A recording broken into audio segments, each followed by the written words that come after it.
Hi, Tim O'Connor here with Tim Butt at Ahmed Tabor's Sunbury stable. It took me a little while to get here, Tim, from Ballarat. I ducked and dived around a few roads, but we got here. It's a fantastic property. A couple of nice tracks to work the horses. Really interested. I spoke to you on the phone early in the week, and you're actually heading down. I think I got you a Gunda guy on the way down. Take us through the move. It's going to be a really exciting one for you. Why the move from Menangle down to here in Sunbury? Yeah, well, firstly, we got out of Sydney at the right time, by the sounds of things, Yes, which is a really shame for everyone up there. But no, we just felt that Victoria has a lot more to offer. There's a lot more variety in their racing, and the younger administration seem to be getting it right and very passionate about the industry, and there's a lot more happening for the trotters down here. So we just had a bit of trouble at Menangle with the training tracks. We weren't happy with them, so we decided to make the move. I know it's early days, but do you like what you see down here?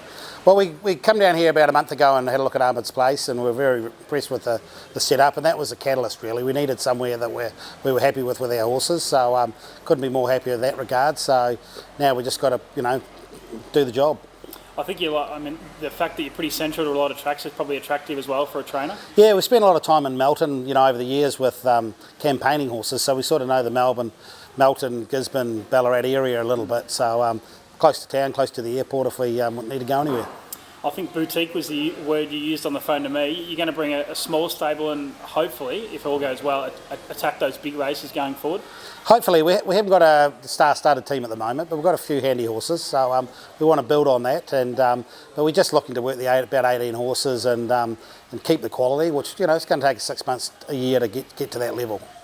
Tell us, I know you don't do it alone. Who have you come down from Sydney with? Yep, my wife Andrea, she does most of the stable, runs the stable side of things and the ground staff, and Riley's my stable driver, so he's starting to learn the ropes, and it'll be good for him down here against those guys like Greg Sugars and Chris Alford, and the quality of, there's a lot more depth of drivers down here, so in a different style to Menangle, so he'll have to learn and adapt, which will be good for him. And my other son Reese is down as well, and Kate does all our media bookwork, so she's pretty keen to get down here when she can. She wants to get down quite a lot, I think, so she's still based in Sydney, but she's got a good job that's mobile, so she can do it from anywhere.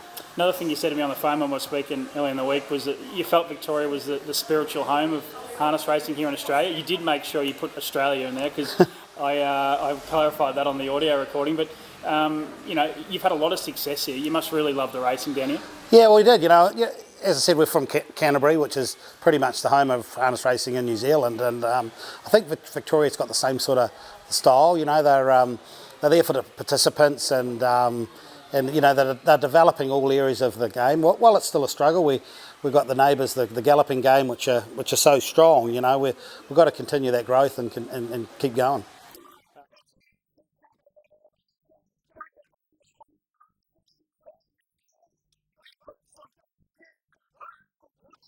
Hopefully Sunday you'll have a runner in the Horsham Pacing Cup up the road. Roman Aviator, tell us a bit about him. He's only fairly new to your team. I've watched a lot of Gloucester Park racing, and he's been a real warrior over there. How's he going, and what do you think his chances are going forward in the Horsham Pacing Cup? He's just a genuine good horse. He's just solid and does everything right, and he settled in really well at Menangle, and brought him down here, and he hasn't missed a beat as well. So it'll be just interesting to see what level he gets in with his class, but he's such a solid, trying horse that I think he'll, he won't win out of turn, but he'll be very competitive. And have you got another number of other horses ready, sort of up and going, ready to hit the ground in the coming weeks, or have you got some young ones that are going to take some time? We're probably about a month away, but I've got a nice 3-year-old that come down for the Breeders' Crown called Swayze. I've got a lot of time for him, and we haven't really seen the best of Sassy Pants. She won the La Cucaracha up there, and ran second in the Derby and the Oaks up there, so she's pretty good on a day, and I'd like to see how she goes, if she's sort of sound and trotting right in against the best trotters down here.